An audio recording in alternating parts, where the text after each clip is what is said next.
Բարի օր սիրելի հետևորդներ, որ բոլորդ լավ եք ու Տիրոջ խաղաղությամբ եք, ուղղակի ուզեցի անդրադառնամ այս մեկնաբանությանը, դուք ինչ լավն եք ու բարի եք, ես ուզում եմ ասեմ, որ ոչ ես լավն եմ, ոչ էլ բարի եմ, այլ այն գիտությունը, որ ես կրում եմ Աստծով ինձանում, դա է ինձ դարձնում լավը ու բարի։ Գիտես, երբ որ աշխարհի մարդկանց հետ ես շփվում, աշխարհիկ ընթացքների մեջ ես լինում, աշխարհիկ խոսակցություններն է գալիս քո մեջ ու քո միտքը, քո հոգին, քո մարմինը, քո շունչը ապականում է, որովհետև աշխարհում միայն բամբասանք կա, աշխարհում միայն դատապարտություն, քննադատություն կա ու նաև բամբասանք։ Բայց այն ամեն ինչը, ինչը որ Աստծո խոսքի համեմատ է, ինչը որ Աստվածաշնչում է գրած, դա գալիս է մեր ներսից, մեզ մաքրում է ամբողջովին ու ոչ միայն բերում է ներսից մաքրություն, այլև դրսից պայծառություն է ու Տիրոջ փայլը գալիս է մեր բոլորի վրա, ովքեր որ Տիրոջ մեջ են հարատևում։ Շատ ժամանակ, երբ որ աշխարհիկ մարդկանց եմ տեսնում, սիրելի հետևորդներ, իրանք շատ վայելուչ են հագնված, գեղեցիկ են արտաքինով, բայց երբ որ ես խոսում եմ իրանց հետ, միանգամից հիասթափություն եմ ապրում։ Բայց առավել եւս, երբ որ ես ճանաչում եմ մեր Աստծուն,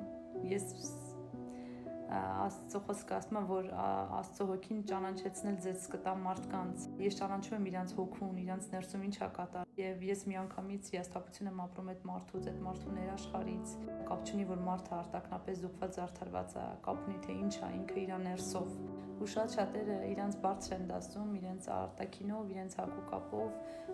մյուսներից, բայց ես ուզում եմ այսօր քեզ ասեմ, իսկապես ուզում եմ քեզ ասեմ, որ այն մարդիկ, ովքեր իրենց մեջ կրում են Քրիստոսին, իրենք են ամենաբարձրերը, իրենք են ամենաբարձրերը։ Ու